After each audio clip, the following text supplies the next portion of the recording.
Salut tout le monde, bienvenue à mon vlog de lecture de la semaine. Ce sera le dernier, malheureusement, pour le livre d'Isabelle Filiosa. J'ai tout essayé. Le 12e et dernier chapitre du livre s'appelle Selon son âge.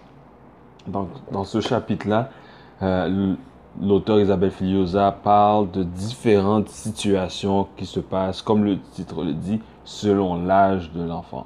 Donc, elle parle de situations de mensonge, d'apprentissage progressif, etc. Et la situation que j'ai, le récit que j'ai décidé de parler avec vous, c'est celui qui se trouve à la page 207 sur le sujet préféré des parents, le rangement de la chambre. Ok, alors 207. Okay. À 4 ans, en passant, la situation, c'est une fille qui doit faire le rangement de sa chambre. Elle a 4 ans. Alors, à 4 ans, elle peut ranger seule, mais gare à la créativité débordante de cet âge. L'enfant semble grande et papa ou maman peut être tenté de laisser l'enfant quelques minutes. Sachant qu'elle ne peut conserver les consignes longtemps dans sa tête, mieux vaut penser à orienter clairement son attention en lui donnant une à la fois. Non pas range ta chambre, mais tous les livres vont sur cette étagère. Pour revenir un peu plus tard. Bravo! Les livres sont rangés. Maintenant, les voitures, etc. Donc, la raison pourquoi j'ai choisi cette citation-là, ma fille a 7 ans. La situation citait pour une fille de 4 ans, mais ma fille a 7 ans. Et comme la majorité des choses dans ce livre, ce n'est pas parce qu'elle est plus vieille ou plus trop jeune que cette situation n'arrivera pas. Elle a encore des problèmes à ranger sa chambre. Chaque dimanche soir est toute une histoire pour nous.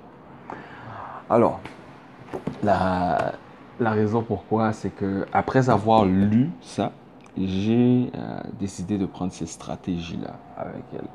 Parce que non seulement ça nous frustrait, ma femme et moi, lorsque c'était venu le moment pour qu'elle range sa chambre, mais ce qui est arrivé avec ma fille, c'est que voyant le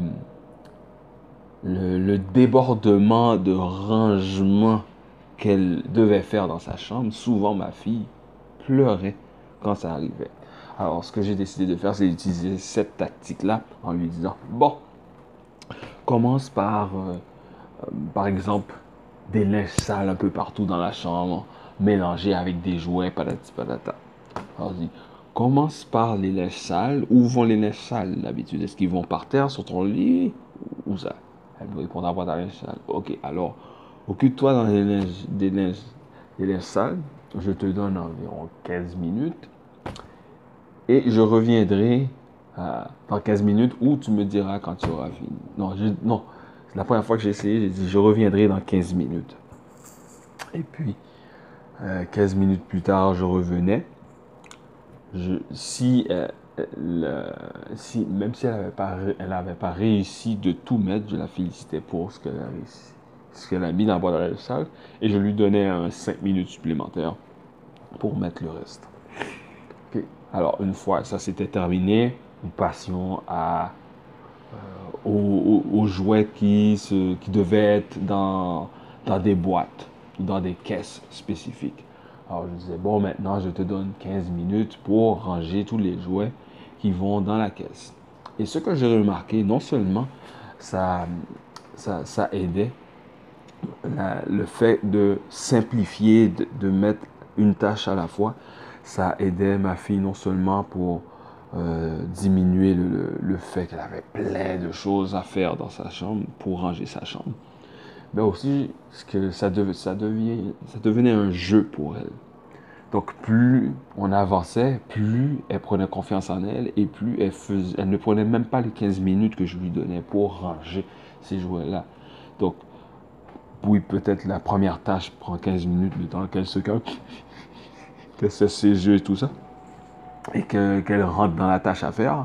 Mais plus ça avance, plus elle prend confiance en elle et plus elle fait la tâche rapidement. Et à partir de la deuxième, troisième tâche, elle terminait, elle venait me voir pour me dire, OK, j'ai terminé ça, qu'est-ce que je fais? Donc, elle s'amusait, ça devenait un jeu pour elle. Alors, c'est la raison pourquoi j'ai choisi de cette citation dans le dernier chapitre d'Isabelle Filiosa. J'ai tout essayé. Donc, c'est un livre que je conseille beaucoup pour toutes les personnes qui ont des enfants, peu importe leur âge. Euh, c'est une très bonne référence, une bonne auteure. Elle est reconnue pour tout ce qui est éducation pour les enfants. Elle m'a été présentée comme ça, Isabelle Filiosa.